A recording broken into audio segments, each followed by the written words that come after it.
L'invité politique de Guillaume Durand sur Radio Classique et Paris Première. Éric Woerth, les questions ne manquent pas ce matin. D'abord, quand vous étiez ministre du Budget, est-ce que vous aviez reçu les alertes concernant Jérôme Cahuzac, dont le procès démarre ce matin? Non, jamais. Est-ce que vous considérez, comme l'a dit Thierry Solère, puisqu'il a un problème fiscal, qu'il existe actuellement à l'Élysée un cabinet noir? Je ne sais pas, j'ai aucune information, ni vous ni moi, là-dessus. Simplement, ce qui arrive à Thierry Solère, je connais pas le fond du dossier, mais Thierry est un type bien et je vois pas, je trouve qu'il y a une... Ah, mais lui, il le dit. Oui, il y a une conjonction curieuse politique. Après, moi, je peux pas aller plus loin, je ne sais pas, mais je fais toute confiance à Thierry Solère. Est-ce que vous considérez, comme le disait tout à l'heure Guillaume Tabar, qu'effectivement, en critiquant finalement l'establishment politique, d'une certaine manière, Emmanuel Macron en service à Madame Le Pen? Oui, parce qu'il fait partie de cet establishment, il fait partie plus que tout autre. Il était secrétaire général adjoint de l'Élysée, donc c'est un poste tout à fait considérable. Il en était parti d'ailleurs. Il revient sur la même politique, donc il change d'avis, il revient comme ministre. Et il claque la porte à un président de la République. Classique, Giscard aussi faisait partie de l'establishment politique. Oui, mais enfin, Giscard, il avait une expérience politique très longue. Il était passé par nombre d'élections. Voilà, je sais pas ce que ça veut dire au fond, establishment. Ça veut dire des gens qui, à un moment donné, font un métier. Tout le monde est dans un establishment. Il y a toujours un appareil, des institutions. Lorsqu'on est dans un pays organisé, on fait partie de milieux professionnels organisés, etc., etc. Cette critique des institutions, cette critique du système, comme on dit, qui est d'ailleurs le propre de Monsieur Macron comme de Madame Le Pen. Donc vous diriez ce matin, Macron-Le Pen, même combat? Il y a une critique du système dont ils font éminemment partie, qu'ils utilisent à fond, dont ils sont au fond les enfants.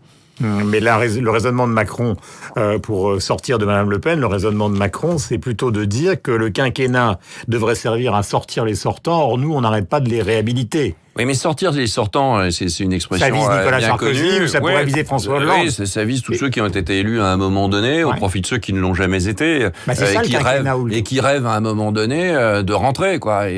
Donc, on a vu ça avec Michel Noir, avec François Léotard à une époque. Il y avait des gens qui s'érigeaient en nouveaux, rénovateurs. C'est toujours la même chose, une nouvelle manière de faire de la politique. Et en fait, la nouvelle manière de faire de la politique, elle est souvent pire que l'ancienne manière, entre guillemets, de faire de la politique. En réalité, c'est les mêmes réflexes. Il y a un cynisme absolument considérable.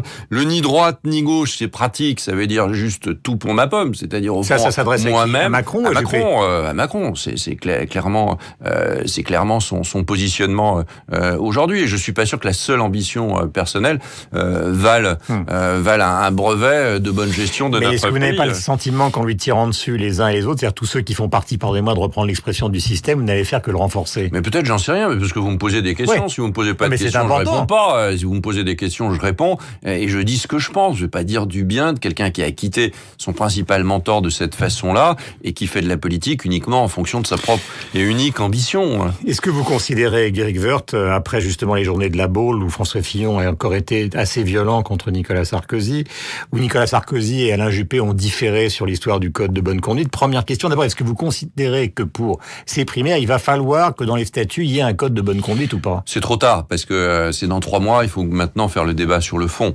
Le code de bonne conduite, c'est les Français qui verront si les gens se conduisent bien ou mal. C'est une idée ancienne, le code de bonne conduite. Bernard Renès, qui est un député de Château-Renard d'ailleurs, avait proposé cela. On avait regardé ce qu'on pouvait faire. C'était pas si facile que ça, parce que qui dit code dit gendarme. Il faut bien à un moment donné qu'il y ait une sanction. Comment sanctionner? Qui doit sanctionner un candidat à la primaire? Si on rentre dans ce débat-là, on va en parler pendant un mois et on parlera pas du fond. Moi, je pense que il y a c'est trop tard. Il faut que nos candidats se comportent de façon digne et respectable. Il faut qu'ils se respectent les uns des autres. Nous sommes dans la même famille de pensée politique. Et puis il y en aura un qui gagnera. Et puis celui qui dérapera, il sera sanctionné nécessairement. Les Français ne veulent pas ça. Et nos électeurs. Vous pensez que c'est le cas de François Fillon jusqu'à présent? Parce que vous le connaissez bien, vous avez été son partenaire. François a borduré la ligne blanche, évidemment. Je pense qu'il faut Il faut en rester là, il faut pas rajouter de l'huile sur le feu. La Baule s'est bien passée, chacun a pu dire ce qu'il avait à dire. Alors il faut pas tout confondre non plus. C'est pas parce que on critique la position de l'un ou de l'autre qu'on a franchi cette ligne blanche. On est sur le débat de fond. Et à la Baule, on est resté sur le débat de fond. Tu proposes ça, moi je propose autre chose. Je considère que c'est pas une bonne manière de faire. Ton positionnement politique me semble ambigu. Oui, non, voilà, il y a un débat. Il faut aller jusqu'au bout de ce débat. Et c'est parce qu'on ira jusqu'au bout de son débat qu'on pourra redresser la France. Mais vous savez très bien que les questions de personnes sont extraordinairement importantes. C'est vrai, mais c'est vrai c'est la vie. Donc c'est là que le jour où il n'y a plus de questions de personnes, il n'y aura plus d'hommes sur Terre. Donc il y aura les attaques personnelles, forcément.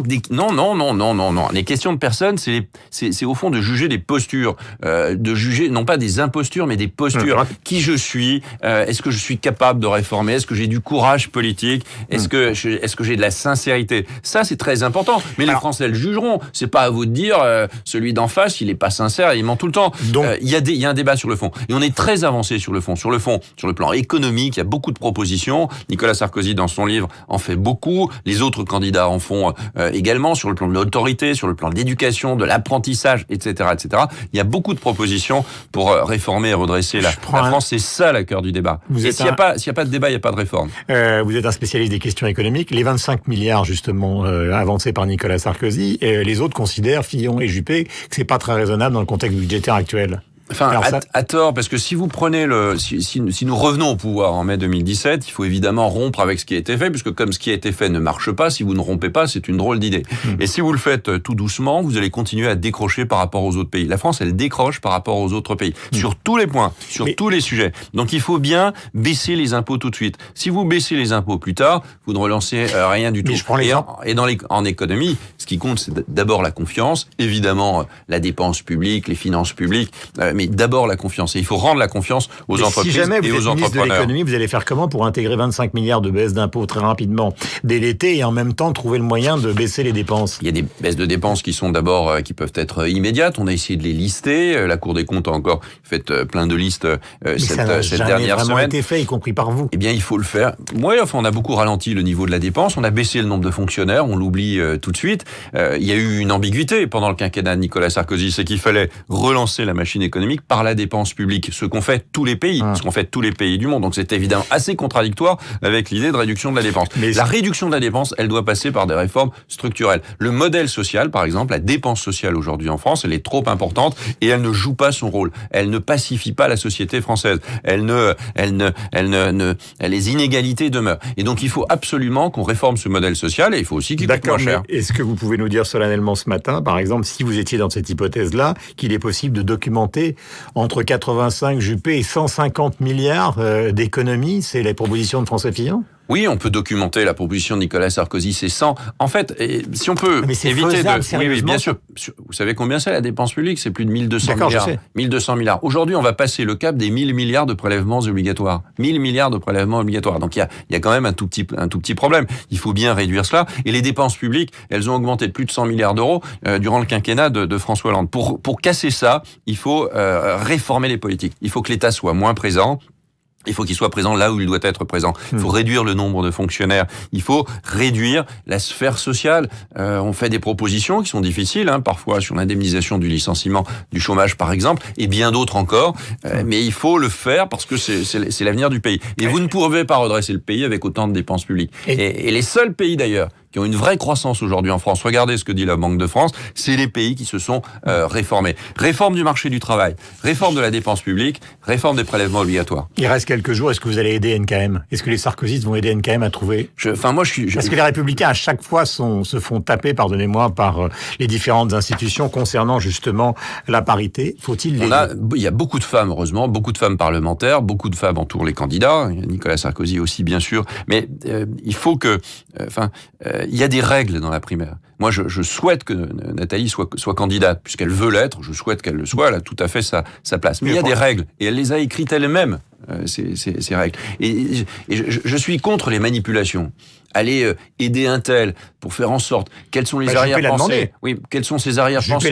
Pourquoi? Je trouve que c'est pas, vous voyez, les citoyens, ils attendent que chacun respecte les règles. Oui, il faut l'aider, mais c'est trop tard. Vous savez, aider, c'est manipuler. C'est manipuler le scrutin.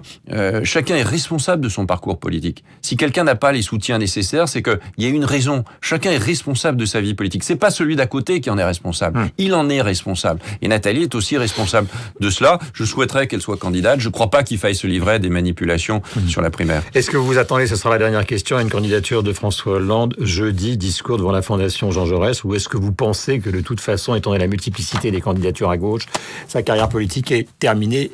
Bien évidemment, il restera président jusqu'au bout. Visiblement, il a envie d'accélérer les choses et de sortir de l'ambiguïté. On verra, j'en sais rien. J'ai du mal à lire dans le Hollande parce que il change d'avis tout le temps. Donc j'ai beaucoup de mal à cela. Je n'en sais rien. En fait, je pense que c'est plus le débat. Tout ça n'a pas beaucoup d'importance.